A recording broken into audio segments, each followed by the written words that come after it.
Madame, Monsieur, bonjour, bienvenue dans ce rendez-vous de l'actualité, le premier de cette journée. Bonjour à vous également, Alix et Marco. Les opérateurs économiques ivoiriens vivant aux États-Unis, invités à investir dans leur pays d'origine, le Premier ministre Amadou Coulibaly les a exhortés en ce sens lors du Forum des compétences, un cadre créé par l'ambassade de Côte d'Ivoire aux États-Unis pour partager les bonnes pratiques en management. Je vous donne lecture rapidement de ce communiqué émanant du ministère des Affaires étrangères. La Direction générale du protocole d'État informe que l'édition 2019 de la Fête du Travail se tiendra le mercredi 1er mai 2019 à 10 h dans l'enceinte de la primature 6 au plateau sous la présidence de M. Amadou Coulibaly, Premier ministre, chef du gouvernement.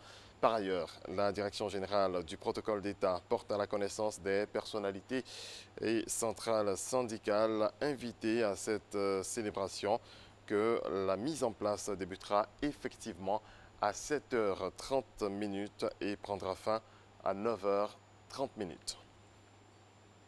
Le Conseil statutaire du Centre national de coordination du mécanisme de réponse à l'alerte précoce a été installé hier. Il a pour objectif de permettre aux États membres de la CEDEAO de faire face efficacement aux menaces actuelles et émergentes dans la région. 5 États ont été sélectionnés pour la phase pilote. Le projet Appui à la gestion des frontières en Côte d'Ivoire est arrivé à son terme.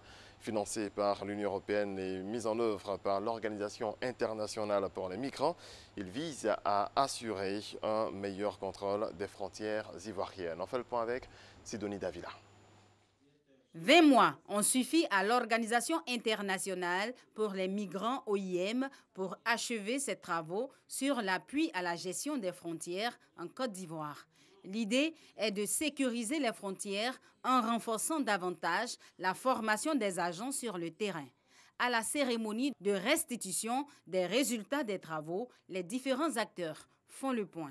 L'action entreprise par l'OIM conjointement avec le ministère de l'Intérieur et de la Sécurité a permis d'accroître les capacités opérationnelles et stratégiques de la Côte d'Ivoire à gérer de manière efficace, cohérente et harmonisée ses frontières par la construction et l'équipement complet de 4 postes de police aux frontières. Le projet nous a également permis d'initier des campagnes de sensibilisation portant sur l'engagement citoyen des communautés riveraines et le renforcement de la communication et la collaboration entre elles. L'accès aux instruments législatifs et réglementaires des frontières est un autre volet aussi important. Lors de ces travaux, l'OIM a produit un document outils de travail devant servir de base. Le ministère de l'Intérieur approuve sa collaboration avec l'OIM qui a permis d'atteindre les résultats escomptés par le gouvernement. Il sait pouvoir compter sur vous pour nous appuyer davantage dans notre plaidoyer en vue de l'obtention de financement pour la construction de 11 nouveaux postes dans des localités frontalières aussi sensibles déjà identifiées.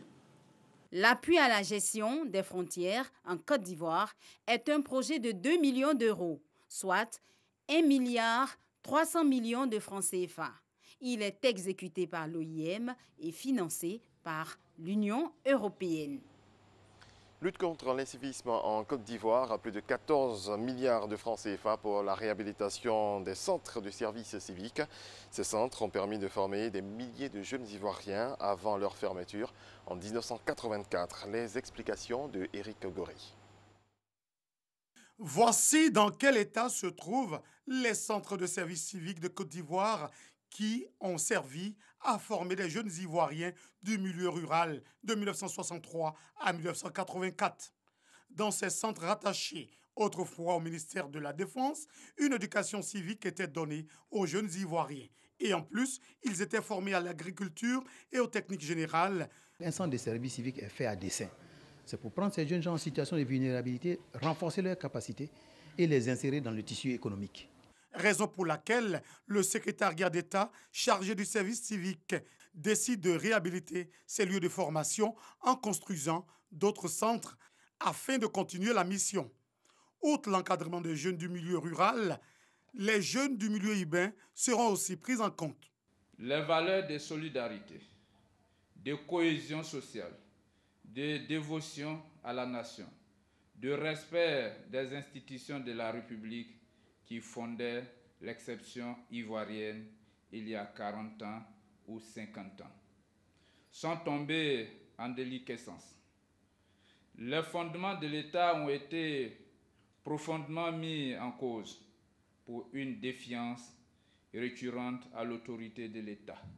Les bénéficiaires de ce projet saluent l'initiative.